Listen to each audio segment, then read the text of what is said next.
tool for food, designed to help organizations or employee lunch programs and manage food spend. It's been about half an hour since I took my thyroid medication this morning. I always take that first thing on an empty stomach because you are supposed to take that like away from any food or other medications so that it can be absorbed properly. So now I'm going to make my morning hydration drink, which will both rehydrate me after obviously overnight hours not drinking anything. It's gonna get me some electrolytes, amino acids. I also add in some collagen and creatine, so I'm getting a little bit of protein between the collagen and the amino acids. I'm getting the electrolytes for hydration and to basically support cellular function. Creatine helps with energy production, muscle recovery, possibly even some brain health benefits there. So I drink this every morning, not only to rehydrate, but also kind of serves as like my pre-workout drink. It's gonna give me some nutrients and minerals. I'm not working out on an empty stomach, but it's also gonna be very easy to absorb and I'm not gonna feel like I'm digesting. So this has basically become like a daily non-negotiable for me. Very solid part of my morning routine. Also kickstarts my day like early on in the day with a habit that I know is going to be beneficial for my overall health and wellness. So even if I do nothing else on that day besides make this drink and rehydrate, I know I've done something beneficial. This now, Nancy, you gave search Wikipedia urged his followers to says this new Wikipedia. Nancy, thank you. You description of Musk's ugly dispute with President make life easier for their customers. I've seen fire ravaged Altadena, California. Transparency and accountability to their that we'd like to clearly what's covered in a policy.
I am about to head into a red light therapy appointment. I have not done red light therapy in quite a while now. Obviously, the whole time I spent in Virginia, I wasn't doing really any of the protocols or therapies that I would normally do at home. I would like to continue doing red light therapy about once a week. Maybe ideally, I'd be doing it 2 or 3 times a week, but just given all of the other things that I'm trying to implement regularly as well, that's not always going to be feasible. And I really like the red light therapy. It's easy to do. It only takes 20 minutes. It's not like the sauna where you have to shower afterwards or anything. It's very pleasant. It's nice, like you're kind of laying in a warm bed, you kind of take a little nap, and it's also really helpful for cellular health, mitochondrial health, energy production, just kind of targeting things on a deeper level, as well as having maybe some more like superficial benefits for skin or wound healing or whatever. I'm not doing it really for that, but potentially a nice side effect. So I do want to keep red light therapy as part of sort of my weekly routine, but probably prioritizing things like sauna or IV therapy even more so, just because I feel like that's going to have maybe a little more of a systemic benefit or a little more targeted benefit for what I am really trying to focus on, which is helping with detoxification and hormone support and some other things. Anyway, all that to say, would like to keep red light therapy in the mix and doing it at least once a week. And really what it comes down to, I think all of these things that I'm doing on a daily basis, on a weekly basis, is ultimately supporting cellular health. If you think about it, like our cells are what make up our body and are basically performing every function of our body. And in order to optimize physical health and wellness, I think a good way to think about it is like, how do you help your cells function optimally so that your entire body can function optimally? And that's where things like staying hydrated and getting good nutrition, getting movement, sunlight, maybe adding in things like red light therapy or sauna or other more specific protocols that can also support cellular health on a really deep level. That's kind of how I like to think about it in terms of like, what am I doing on a daily or weekly basis that is going to continue to help me make progress overall and on a long-term basis, but also just continue to support literally every cell in my body 24/7.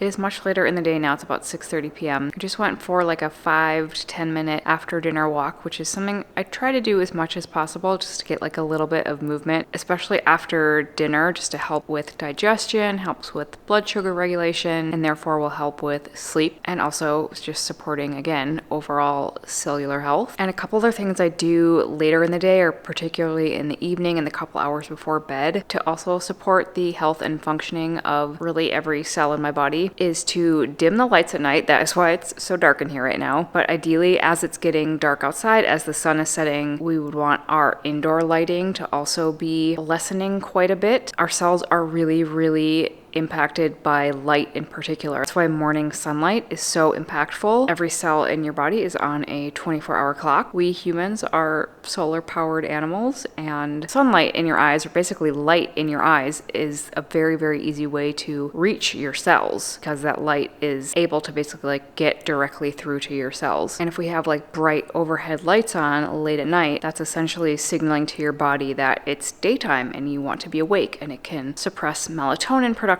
which can affect sleep quality. Obviously, things like blue light from our phones or screens, that can also have a really huge impact. And honestly, once I kind of started doing this really regularly, now it feels kind of wrong to have like any lights on or bright lights later in the evening or at night. Like if I have to go out into the hallway of my building or anything for something after I've had the lights dim or after it's getting dark outside, it just feels so glaringly bright. I'll even wear, I have blue light blocking glasses. I will wear those if I like have to be on my computer or something later at night, or if I have to be kind of in an environment that's going to have brighter lights, I'll try to wear those. In my bedroom, I even have a blue light free light bulb so that when I'm reading at night, I'm not getting too much light stimulation. My phone automatically turns into like night mode, so it turns down the brightness and the blue light at a certain time at night, so that if I do have to pick up my phone, at least I know it's not going to be as impactful. But again, I'll try to wear blue light blocking glasses, or just like really not look at phones or screens if possible. And the other thing that I found to be really helpful is staying on a very consistent sleep schedule, like going to bed at the same time every night and also waking up around the same time every morning. This again is kind of like putting your cells on a schedule, because every cell in your body is on this 24-hour clock, it has a circadian rhythm. The more regulated that 24-hour clock can be, the better your body is going to be able to function and perform. So by going to bed around the same time every night and getting up around the same time every morning, it is reinforcing that 24-hour clock that all of your cells are following, and it means that you're going to start to like actually get tired at that same time every night, and you're going to wake up more easily around that same time every morning. If you're really erratic with the sleep schedule, or kind of more than like an hour different on either end from night to night, it's basically creating jet lag, because your body just kind of doesn't know what time it is or what schedule you are trying to be on. So let's say you're maybe like getting a lot of bright light exposure later in the day or in the evening after it's actually dark outside, or in the couple of hours before bed, and then, you know, some nights you're going to bed at one time and some nights it's like many hours later. It's just really not a very good environment for your cells to be able to function well. And if your cells can't function well, your whole body can't really function well. So those are just a couple other things that have really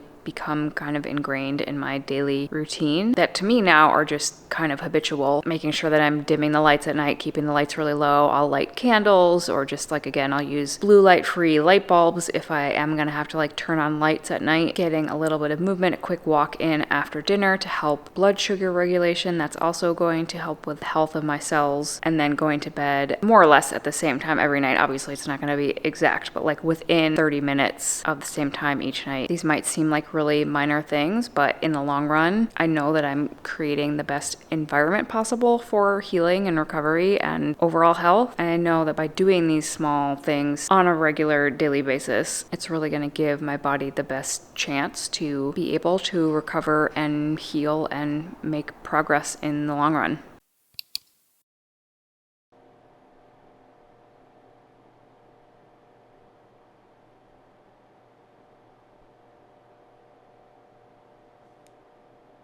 Good morning. It is now Saturday. It's about 7:15. Getting ready to head down to the gym, do a little bit of an active recovery day. I'm trying something a little bit different with my workouts right now, doing a program where it's like 3 full body workouts, and then the 4th day is kind of more of like an accessory day that is a little less intense, still kind of hitting full body, but very low impact, kind of low stress, just doing some like body weight work, some band work, but still getting a 4th training session in. There was a long time where I did 3 full body workouts a week, and that was kind of it for my strength training, and then I switched to a 4-day a week upper body lower body split, and I've really liked that for a long time, but just kind of felt like I wanted to try switching it up and see if having 3 full body days and 1 like accessory body weight low impact day might give me a little more chance to recover, and also give me a chance on that day to do maybe some more focused work that I might otherwise kind of skip over. But anyway, I've been giving that a try. This is only like my 2nd week doing it, so I'm not entirely sure how I feel about it yet. I do like doing full body workouts like on my full body strength days. I have been enjoying that so far. And then on the other days like today, I'm just gonna do some active recovery, get a little bit of light cardio in, some walking, that kind of thing. And then this weekend have a few things happening. So I mentioned, I think at the end of my last video, that I have some furniture delivery that is supposed to come today, later this afternoon. I have a dining table and also a rug that is being delivered. And then tomorrow I have somebody coming to help me with a couple of little like home projects. This is the same person that like put together my sauna for me and did my IKEA closet system. So he's gonna come do a few other little pretty minor things, but things that I've like had on my list for a really long time. And I need to do a little bit of prep for that today so that things are ready to go for tomorrow. I still need to do the last couple of steps to finish putting together the planter box, the raised garden bed that I started last week, and want to get that out on my deck, and hopefully maybe this weekend also get the pots that are on the deck out of there. I need to do that pretty soon before like we actually get a deep freeze and it gets much harder to deal with those, but we'll see when I actually get around to that. So that's kind of the plan for the weekend, starting off with a little bit of movement this morning, and we also turn the clocks back tomorrow, so that will be kind of interesting to see how my body responds to that.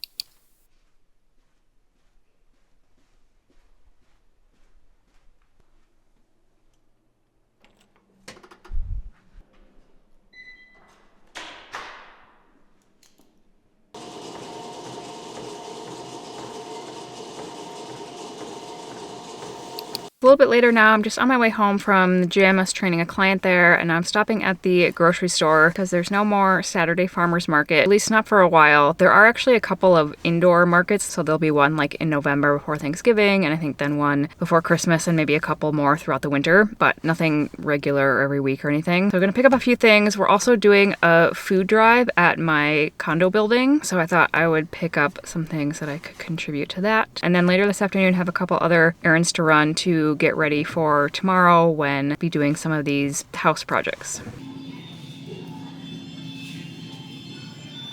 Okay, just got the delivery of the new dining table and also rug for my bedroom. The base of the table is actually in a giant box in the hallway. For some reason, I thought it was coming already assembled, but it makes sense that that would be very hard to transport. And I guess all I have to do is like screw the base into the top, so it shouldn't be a big deal. But not entirely sure what I'm gonna do with this rug for now, because it's obviously sort of large. And until I can find a time to like completely take apart everything in my bedroom, get everything out of there, remove the rug that's already in there, and then put this one down and like put my whole bed and everything back together, like that's gonna be a pretty big project. So I'm gonna have to just store this here or somewhere. There's only so many spaces where this is gonna fit for the time being. I wish I could unwrap it and like roll it out so that it could air out before I'm putting it in my bedroom, but obviously that's not really possible. I suppose I could take it out of the plastic and that might help a little bit, but I'm a little nervous that if I unwrap it, it's going to like kind of unroll and get really difficult to move around. So I don't know. For now, it's just gonna stay here. Hopefully we'll get the dining room table set up tomorrow when I have some help. And speaking of that, I need to go pick up some paint because part of what I'm gonna be doing tomorrow is a little bit of touch-up painting. So that is the next item on my to-do list today.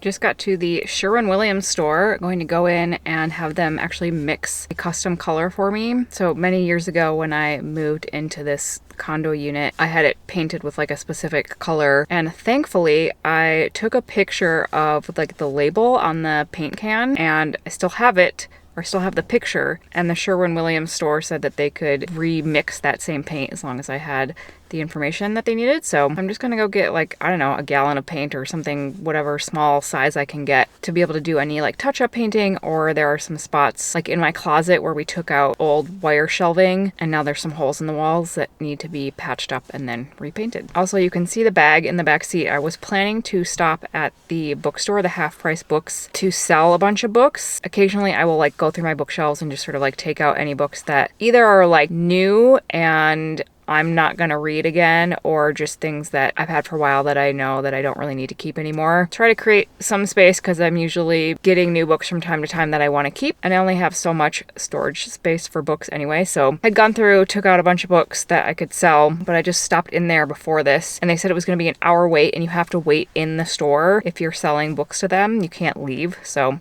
that's gonna have to happen another day.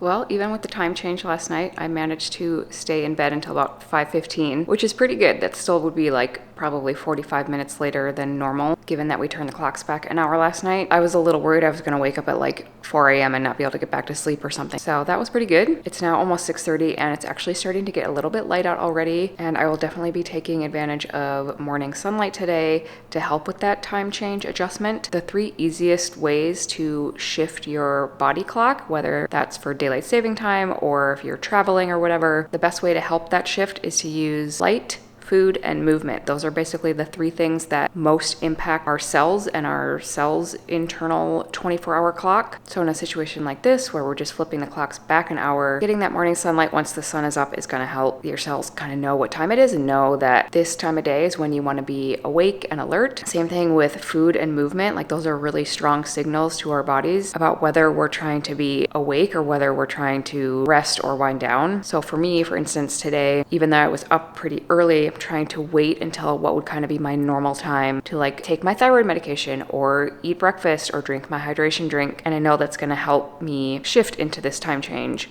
a lot more easily. Same thing with the morning sunlight once the sun comes up, and then movement as well. So if I do my workout around the same time that I normally would this morning, that's basically telling my body like this is the schedule we're on now, and it's going to make it a lot easier for me to go to sleep at the right time tonight and to just like not feel thrown off by the change in light and all of that. So anytime you have a time change, or if you're just feeling a little bit off for whatever reason, using those 3 pillars, light, food, and movement, can help you adapt really, really quickly. I even use that actually when I traveled overseas, like when I went to Spain for my jaw surgery, or other times if I was traveling like across many time zones and had a huge time change. Using light, food, and movement helped so much to reduce the jet lag, speed up the adjustment time so that I didn't feel gross, was able to sleep pretty normally. It really works really well. It might seem like it's too simple or just not going to have an impact to get some morning sunlight or shift what time you're eating breakfast or whatever, but you'd be surprised by how much your body will respond to those things. So anyway, once the sun comes up, which will be sooner than later, which is nice, assuming it's not a super overcast, cloudy day today, I'm hoping we'll get a little sun this morning, get some of that morning sunlight. We'll also use food timing and workout timing this morning to help me adjust to the time change. And then later this morning, like I said, I have somebody coming to help me with these house projects. We're going to be taking some things off the walls, doing a little bit of patching of holes and painting, and maybe a few other things if we have time. And that's how I'm gonna start my Sunday morning. My house feels a little bit in like disarray right now because I have like the almost finished planter bed over there. I now have a dining table that needs to be assembled sitting in the front entryway, and also a new rug. I still have my bed frame sitting kind of in the other little part of the hallway. Some of those things are definitely not going to get completed today, but I'm hoping I can at least feel a little bit more organized and maybe get some of these things done by the end of today.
Okay, it is much later in the day, meaning it's like 4:30 and it's getting dark out. But just got back from a walk with a friend, and this was actually a very productive day. Got a lot done this morning when I had some help with these home projects. So we'll do a little tour of what got accomplished this morning. So first of all, I finished putting together the raised bed, and we got that outside. It's really nice to get that done. I still have to get all the dirt that's in the pots out there, probably into the raised bed at least, or into something, and get the pots off the deck, which I really want to do before either we get like a deep freeze or it just kind of gets cold enough that it's hard to get the dirt out of those pots. But I'm happy with how that raised bed turned out. And then I have another one that's a little smaller that's going to go along here. I am not super looking forward to having to put together a whole other one of those, but at least I know how to do it now, so it'll be a lot easier the second time around. And then I also got the new dining table put together. So it came with like the base pieces separate and just had to kind of screw the top on. I'm trying to sell my other dining table and waiting for somebody to come pick that up before I like move this into place. So I guess for now I'm just gonna have to let this sit here, but that's fine. And another thing we did in here was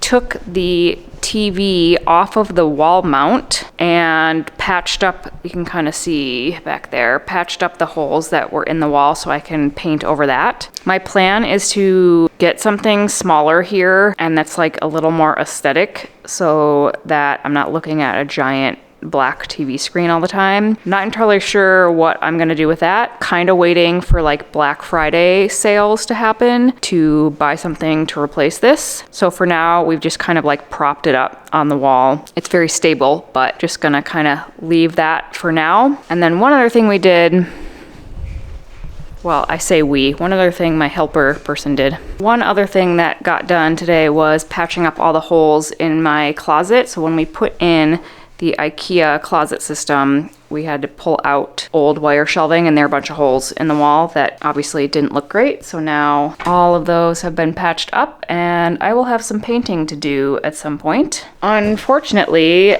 the one other thing I was hoping to get done was there's this additional piece that I got for the IKEA closet, which is like a pull-out tray that can be like a jewelry organizing drawer thing, but the screws are missing. I have no idea where they would be because when I got this, it was all like shrink wrapped together. And I remember unwrapping it and I just like stored everything in one spot. So I wouldn't have put the screws elsewhere if I had them. I don't know if they just were missing from my order or what happened, but I'm gonna have to find a way to get replacements for those, unfortunately, which I feel like might be kind of hard. So I really was hoping to get this installed today. Kind of bummed that didn't happen, but oh well. I'll have to figure out how to get the pieces that are missing and then do that another time. But it was really nice to get all of those things done today. Felt like a very productive Sunday and a nice way to kind of end the weekend and head into this week. It's the next day, but I realized I never ended off this video, so here I am ending off this video. If you have made it this far, thank you very much for watching. Coming up this week, I have an appointment with my naturopath to go over my latest blood test results and also to do a little update on the antifungal protocol that I've been on for several weeks now. And I also have an orthodontist appointment to get an update on my Invisalign. Check in with them, see how things are going, how many more weeks they think I might have left, and some other things that are kind of potentially in the works coming up soon. So I really hope you will stick around and subscribe down below. And again, thank you very much for watching, and I will see you next week.